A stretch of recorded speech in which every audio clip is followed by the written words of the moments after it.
दोस्तों, यह कहानी एक पति पत्नी की है जो अपने बच्चे को पेट में ही मारने जा रहे थे।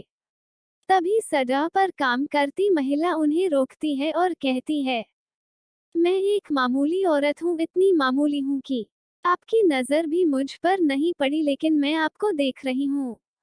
आप अपनी बीवी के साथ डॉक्टर के यहाँ जा रहे हैं, उसकी कोख में लड़की या लड़का, यह जानने के लिए।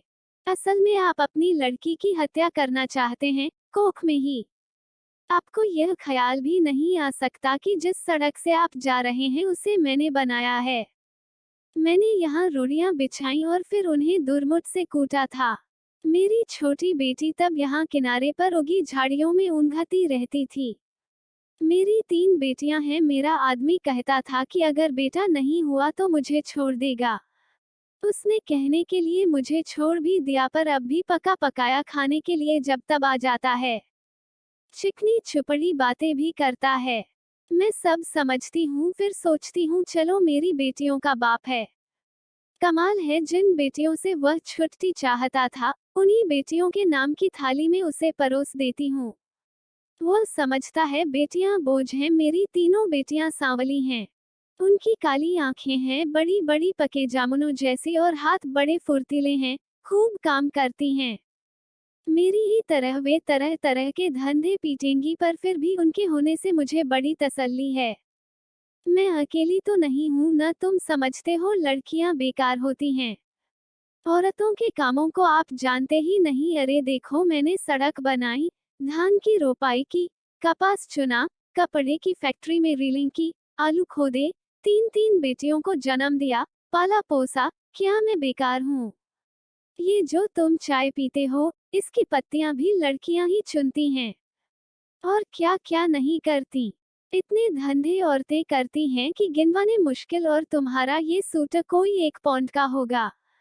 1 पौंड ऊन इतनी होती है कि दिन रात लगकर 3 दिन में उसका सूट बनता है, जिसके मुझे 12 रुपये मिलते थे। तब बच्चियां छोटी थी तो सोचती थी घर में उनके पास बैठे बैठे बुनाई कर सकती हूँ। लेकिन धंधा बड़े नुकसान का था। फिर ठेकेदार ने मीन मेख निकालनी शुरू की और मुझ पर गलत नजर डालने लगा, तो मैंने ये धंधा छोड़ दिया। फिर आटे की फैक्ट्री में काम किया।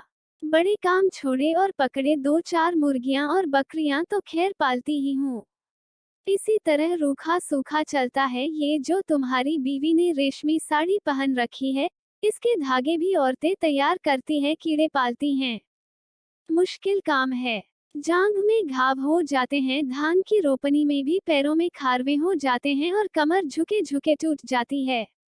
मुझ पर पैसे होते तो अपनी लड़कियों को पढ़ाती लिखाती, उन्हें मास्टरनी बनाती या डॉक्टरनी। तुम खुद पढ़े लिखे हो, पैसे वाले भी दिखते हो। तुम लड़की का गर्भ क्यों गिरवाना चाहते हो? तुम समझते हो तुम्हारी लड़की कोई काम नहीं कर सकती? अरे आदमी कोई फालतू चीज नहीं, 100 काम है उसके करने को। फिर इस तरह सोच समझकर लड़कियों को मारना तो कुदरत से खिलवाड़ है। अगर मान लो तुम्हारे घर लड़का हो गया तो तुम क्या सोचते हो वो तुम्हें लड़की से ज्यादा प्यार करेगा? फिर लड़के बिगड़ते भी बहुत हैं। आजकल उनका ध्यान शरारत, ताश और मार पीट में ज्यादा हो गया है। मान लो लड़की ही पैदा हो जाए तो क्या? तुम उसे पढ़ाना लिखाना, वो तुम्हें खूब प्यार करेगी। लड़कियां माँ बाप को खूब प्यार करती हैं। तुम्हारे घर में रौनक होगी, सो अलग से तुम सोचते हो दहेज देना पड़ेगा, तो तुम उसे खाने कमाने लायक कर देना। दहेज मांगने वाले से शादी मत करना। हो सकता है आप ही ऐसा लड़का मिल जाए जो बिना दहेज के शादी कर ले। अगर न मिले तो क्या? वो कमाएगी खाएगी और तुम्हारा सहारा बनेगी। हो सकता है वह तुम्हारा नाम रोशन कर दे। तुम्हारे लिए क्या पैसा ही सब कुछ हो गया, या दुनिया का डर अपनी बेटी से भी बड़ा हो गया? आखिर तुम अपनी बेटी को प्यार तो कर ही सकते हो, और बेटी भी तुम्हें प्यार कर सकती है। माँ बाप और बच्चे का इतना रिश्ता बहुत हुआ, इसके लिए तो आदमी जीता है। पैसे को चाहे जितना मानो, पर मोह ममता फिर भी बड़ी चीज है, इसे बनाए रखने में ही खैर है। नहीं, दुनिया उजड़ी समझो, कुदरत के साथ इतनी मनमानी अच्छी नहीं। लड़कियों को तुम ऐसे ही गिरवाते रहे तो औरतें कितनी कम हो जाएंगी। फिर तुम उनके लिए कुत्तों की तरह लड़ोगे। दहेज के डर से आज उन्हें मरवा सकते हो तो कल फिर पैसे के लालच में बेचोगे भी। इस तरह क्या दुनिया बड़ी अच्छी हो जाएगी या तुम्हारे घर परिवारों में खुशियां छा जाएंगी। तुम जो रेशमी साड़ी पहनकर इसके साथ चली आई हो, इससे इतना डरती क्यों हो? सोचती हो यह तुम्हें छोड़ देगा? ये मिचमिची आंखों वाला अगर तुम्हें छोड़ भी दे तो क्या तुम मर जाओगी? मैं तो पढ़ी लिखी भी नहीं थी। मैं तो तानों से नहीं डरी, आदमी ने छोड़ने की धमकी दी तो कह दिया ले छोड़ दे। अब भी मेहनत करके खाती हूँ, तब भी मेहनत कर लूंगी, पर वो क्या मुझे छोड़ पाया? हम औरतें बड़े काम की हैं, हमें ये ऐसे ही थोड़े छोड़ सकते हैं। परिवार की जरूरत तो इन्हें भी है, नहीं तो हांफते हांफते मर जाएंगे, कोई पानी देने वाला भी नहीं मिलेगा। मैं तो कहती हूँ बेटी भी पैदा करो, दहेज भी मत दो और डरो भी मत, देखना दुनिया ऐसे ही चलेगी, इससे अच्छी चलेगी। दाब धौंस कुछ कम ही होगी। मेरी बेटी ने कढ़ाई सिलाई सीखी है, वो न होती तो फिर क्या था? मैं तो दुनिया में धंधा पीटती मर जाती। अब भी मेहनत करती हूँ पर मन में खुशी भी है, मेरी 3 लड़कियाँ खूब हुनर वाली हैं, कोयल जैसी आवाज है उनकी। सुने से थकान मिट जाती है। न करे कोई शादी, अपनी जिंदगी भाड़ बनाएगा और जो शादी करेगा सो भगवान होगा। चलती हूँ, ये ठेकेदार आता दिखता है, आंखों से कम सूझने लगा है।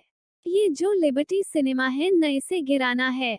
मालिक यहाँ पूरी बाजार भर दुकानें बनवाना चाहता है, यही मलबा ढोने का काम करूंगी। काम तो ठीक है, मैंने बहुत किया है, पर इसके सामने ये डॉक्टर की दुकान है। यहाँ लड़का लड़की टेस्ट होता है बस। इसे देख देख के मन में बेचैनी बनी रहती है। घड़ी घड़ी तुम्हारे जैसों की सूरत देखनी पड़ेगी, हत्यारों की। बस कहीं और काम मिला तो ये जगह छोड़ दूंगी। देखूं तब तक तो यही काम करना पड़ेगा। मैं पढ़ी लिखी होती तो यही सब बातें लिख देती, फिर तो तुम भी मेरी बात किताब में पढ़ लेते। पढ़कर तुम भी कहते करतारी देवी बात तो पते की कहती है। दोस्तों, अगर आपको यह कहानी अच्छी लगी हो तो हमारे चैनल को सब्सक्राइब करें और लाइक करें, और कमेंट करके बताएं कि यह कहानी कैसी लगी और आप किस तरह के कहानियां सुनना चाहते हैं। आप सभी को धन्यवाद।